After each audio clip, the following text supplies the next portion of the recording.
Welcome to another edition of the greatest goddamn D&D stream on this world and the next here. Welcome, Goblins under the stairs. You got Solrak the Destroyer here, ready to slash and bash your Sunday night away with my epic crew of destroyers. We got Fang the Mang, we got Wellmore Chaddington, and of course, the greatest goddamn D&D DM in all the land here. It's Nick Gonzalez.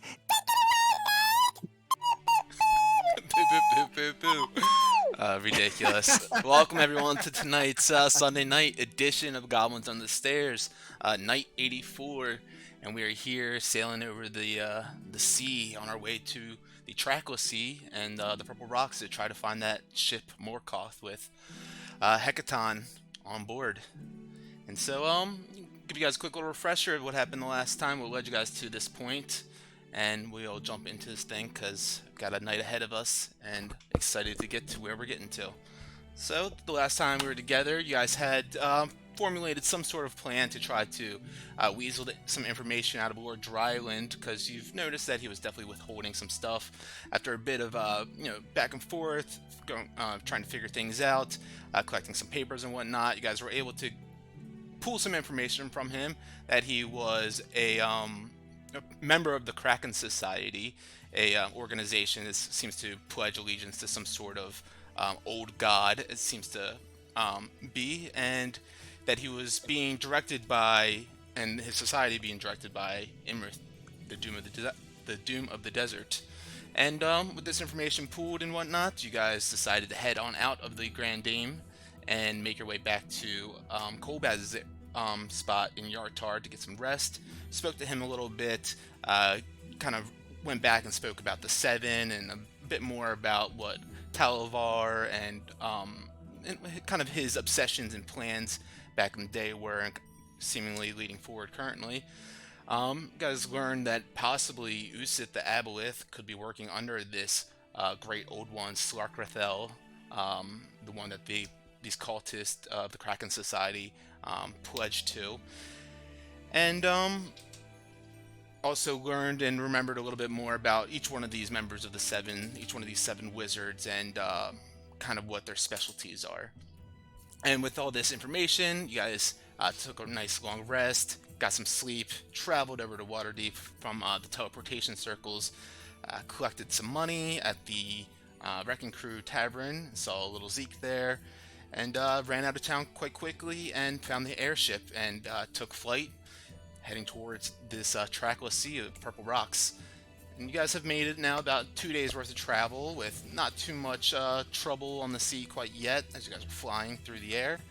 But you guys wake up the next morning on the third day of travel, and it does seem to be a bit more overcast and cloudy today. You can see overhead the clouds seem to get darker and darker, and definitely some precipitation and rainfall, thundering happening up ahead. So as you guys get your third day started, you can take a long rest if you need to, but the day is now yours to do as you please. An ugly day. I guess this calls for some more silver grinding. I think he has a problem. Loves the silver, huh? It's not that I have this infatuation with silver, more or less. We may or may not need it, especially with this potential being we might encounter at the Purple Rocks. I mean, I'm here for it, buddy. You go grind that silver all you need. As long as we don't have to do anything, by me. Boy. Nope, just stay there like the married couple you are. Marriage is bliss. Marriage is bliss, my friend. Myself a drink. And then Sanity starts trying to say fuck Solrak numerous times. All right, you guys make your appropriate checks for what you're doing. Fang with the silver, Wilmore with the sanity, trying to finally get them to 20. Good do evening. the spells. Nice. Okay, and you're spending most of the day doing this. Oh yeah.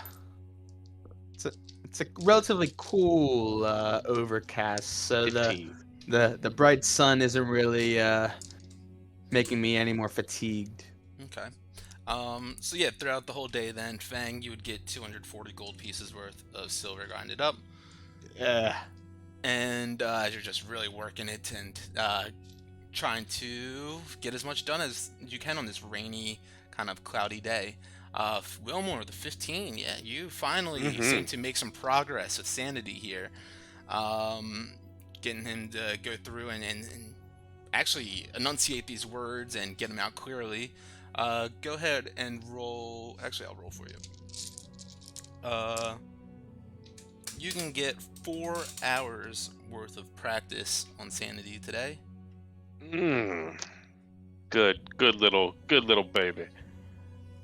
And with that and all these things done throughout the day, Solrak, you were just having a drink, relaxing.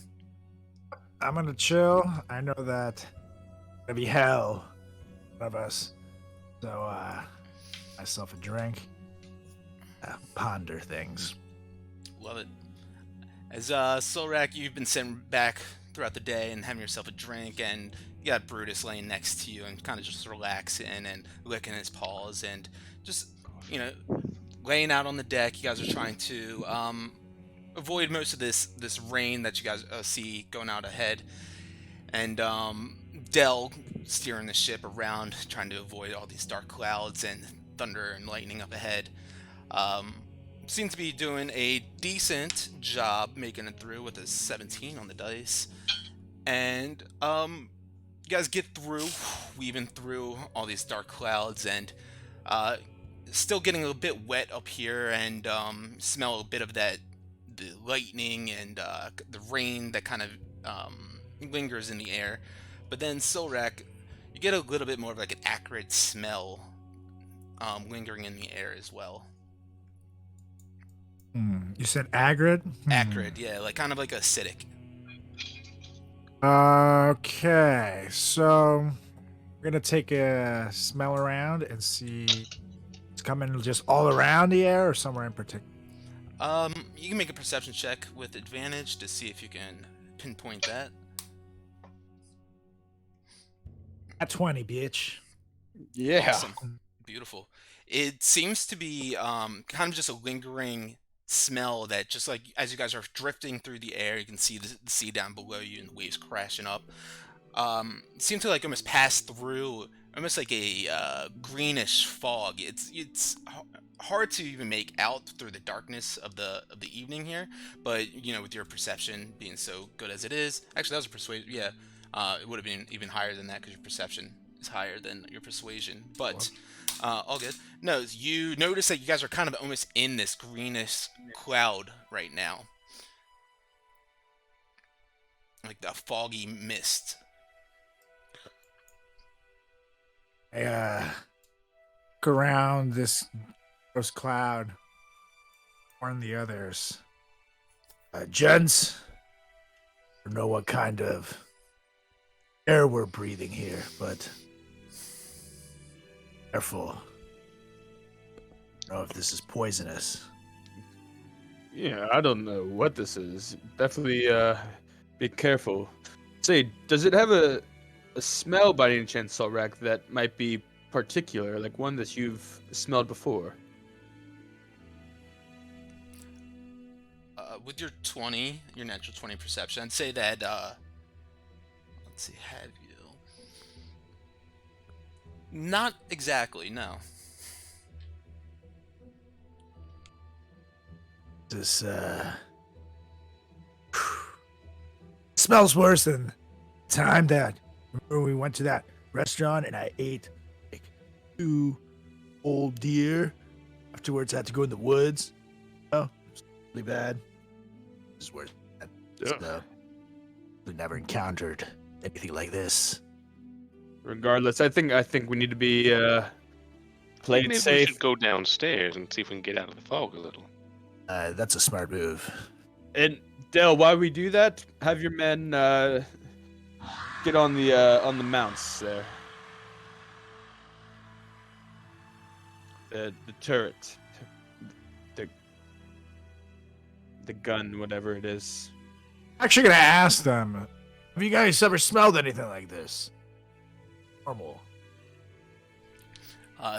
Dell would like kind of lift up his mask a little bit and whiff, and then close it back, and it's like, it's the that's a telltale sign of a green dragon around, but over the sea this far.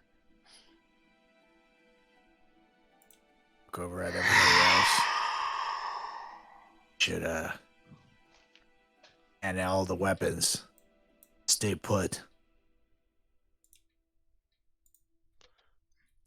Rather than going downstairs, I'm gonna go look in the horizon to see if I can step over here and see if I can see this dragon anywhere. I'm just lost in thought on why a green dragon would smell like ass. So yeah, Solrak, you go and make a look out, make a perception check. Wilmer, are you actually curious? I'm genuinely curious. I'm just thinking there like, why in the world would this be a green dragon smell? Go ahead and make a nature check. A nature check. Team. 1 second. Perception, Just got my coffee. 18. Cool. So Rack, you're looking out and kind of just scanning the horizon and whatnot, but then you hear that screeching sound of some sort of large beast flying around, and it seems to be coming from up above. And just as you look up, you see kind of flying sporadically. It seems like one wing is tucked in behind itself and kind of flying in a circular pattern almost around you guys. And you see that now that green fog kind of lays out and lingers around it a bit. And it flies, kind of flapping the one wing, trying to pop itself up, and definitely looks like it's in a bit of pain, and it perches itself right on the edge of the ship here. And it snakes its head around and looks around and says, "Please, I don't mean any harm.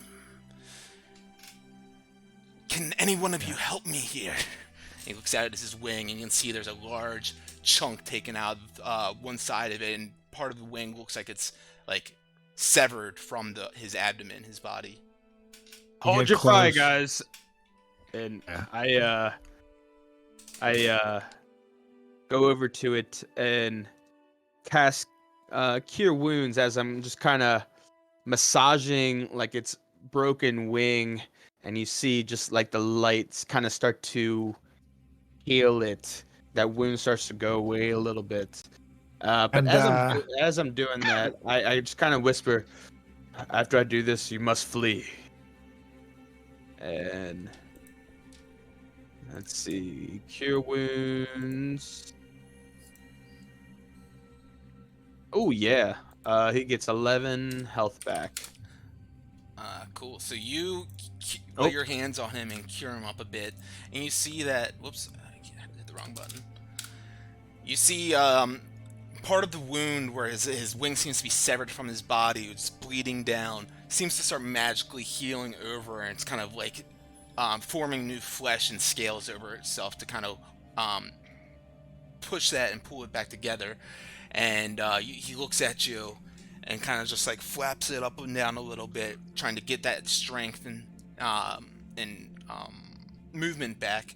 And he looks at you and says, "Thanks.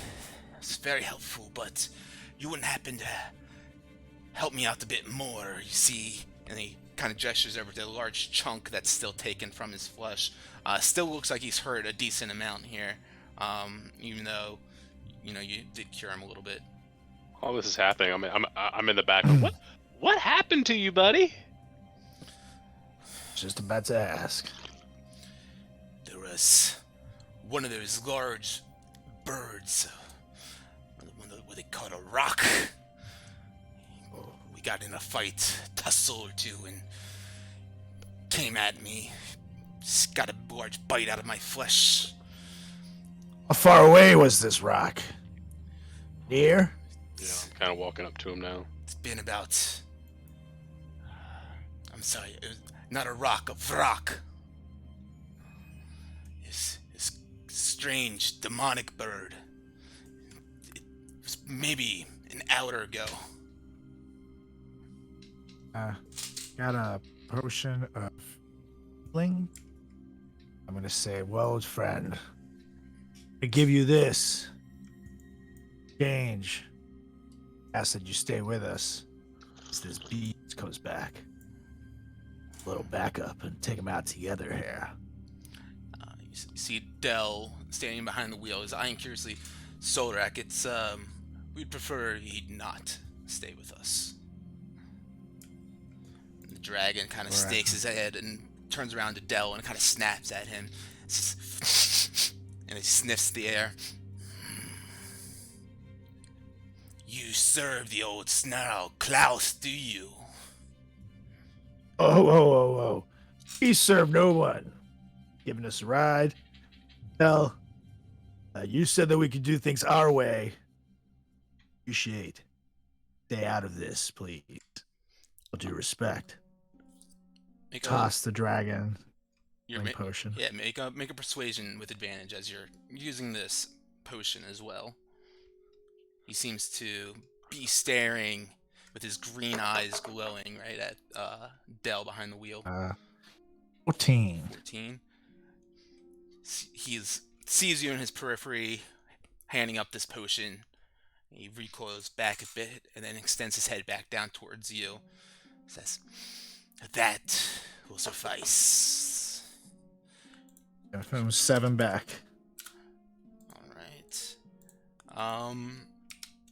As he drinks that back, sees a little lump goes down his throat as he swallows it, and he kind of shakes his head a bit more. And you see the green, noxious smoke kind of plume out of his nose and linger as you guys are flying by in the air. And he looks down, looks at Dell again and the other cultist, and then looks back at you guys. Says, "Be careful with these ones, and appreciate the help." He starts flapping his wings to get air underneath him again. I approach Dell kind of angry at this point. And I get really like up close to him and I say, "You listen here, Dell. This is the second creature that has told us to be careful about you and old Snarl. What is your deal right now?" I don't know what you want me to say. As I've mentioned to you all, old Snarl is the eldest dragon of the land, and likes to have fun here and there as he can, and sometimes that rubs people the wrong way, or dragons in this instance. Why would another dragon have any beef with old Snarl? I thought any beef was between the giants.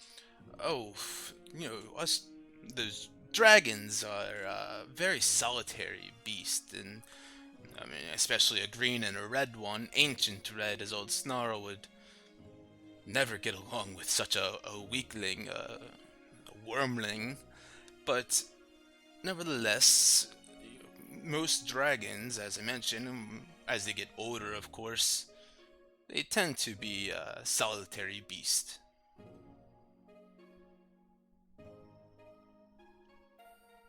It's kind of Looking around for this Vrock, by the way. You're looking out for it? Yeah. Yeah, make a perception check.